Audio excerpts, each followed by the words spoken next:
में 420th rank ली है। और अभी मैं JNU से सबसे पहले आई बिलोंग टू वेरी अम्बल फैमिली ऑल्सो। तो बताना चाहूँगी कि 5th स्टैंडर्ड तक मैं वहाँ पर रही। 2001 में वो, और उसके बाद में हम जब त्रिलोकपुरी में आए थे तो मेरे पापा के पास कोई काम वगैरह नहीं था, क्योंकि वो इलाका थोड़ा पिछड़ा हुआ है। तो मुझे फ़ीस में 50 रुपये पूरा महीना लड़कियों की पढ़ाई पर जोर नहीं दिया जाता, और बहुत सारे मिसकंसेप्शंस हैं। फॉर एग्जांपल कि अगर लड़कियां पढ़ेंगी तो वो माँ बाप कहना माना बंद।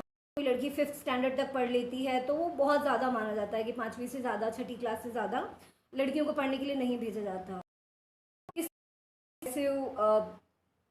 इन्वायरमेंट था। तो ऐसे में आगे पढ़, तो फिर उन्होंने कहा था कि बस अब इतना काफ़ी, और अब थोड़ा सिलाई वगैरह सीख के तुम इंडिपेंडेंट बन सकती हो। ये भी कह दिया गया था कि अगर तुम ज़्यादा जिद करोगी तो हम तुम्हें राजस्थान में तुम्हारे घर में भेज देंगे। और आती रही और किसी तरह अपनी पढ़ाई करती रही, और उस वक्त मैं 9th स्टैंडर्ड में थी। तो और या फिर ये था कि अगर आप त्रिलोकपुरी में रहें तो ये सब चीज़ों को झेलना। सारे स्कूल्स चैरिटेबल स्कूल्स और जो स्कूल्स भारती भवन सीनियर सेकेंडरी स्कूल में हुआ। और फिर मैंने अपनी 9, तो मैं रोज़ 4 शिफ्ट पढ़ाया करती थी, 3 से 5, फिर 5 से 7, फिर 7 से 9, और फिर 12।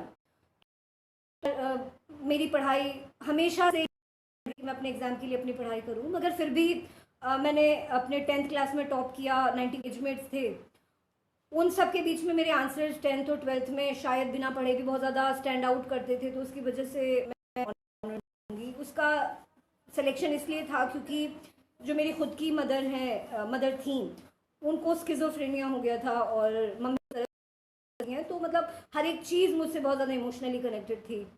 मगर साइकोलॉजी में क्योंकि क्वेश्चनर बनाते हैं, डेटा एनालाइज करते हैं, उसके बाद में कोई कंक्लूजन निकलता है। वो अपने 10th और 12th की तरह एग्जाम की रात में पढ़ूँ और किसी तरह पास हो जाऊँ।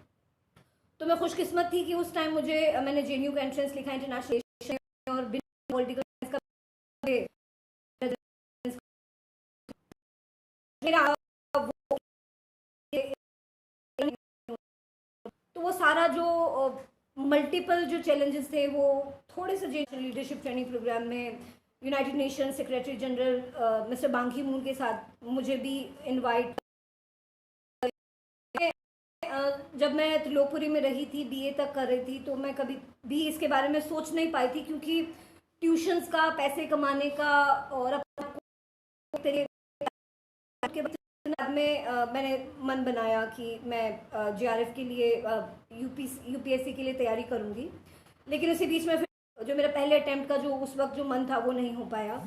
फिर इसी बीच में मैं जापान गई, और जापान में मैंने इंडियन यूथ विद डिसिप्लिन कर चुके थे। तो I was a proud 4th Indian कि मैंने वहाँ पर जाकर अपने देश को रिप्रेजेंट करने का एबिलिटी को थीम रखा था। और मेरा क्योंकि specialization Russia and central Asia है इंटरनेशनल रिलेशंस में, तो मेरा UPSC के अपने पहले अटेम्प्ट की तैयारी की, और मन लगा के बहुत ज़्यादा पढ़ाई की, बिल्कुल किसी भी चीज़ को लेकर ओवर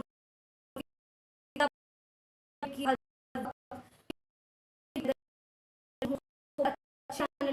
4-5 फैंसी और पॉपुलर किताबों को पढ़ के रखा हो, ऐसा कुछ भी नहीं किया। ज़्यादातर हर सब्जेक्ट में 1 या 2 किताब पढ़ी। प्लान रहा कि मैं चीज़ों को अपने आप एनालाइज कर सकूं, और एक तरीके से जिसे हम हिंदी में कहते हैं कि आत्मसात करना, आत्ममंथन करना, ऐसी वगैरह, उन चीज़ों पे बहुत ज़्यादा मेरा सोचना रहा। तो जिस प्रीलिम्स दे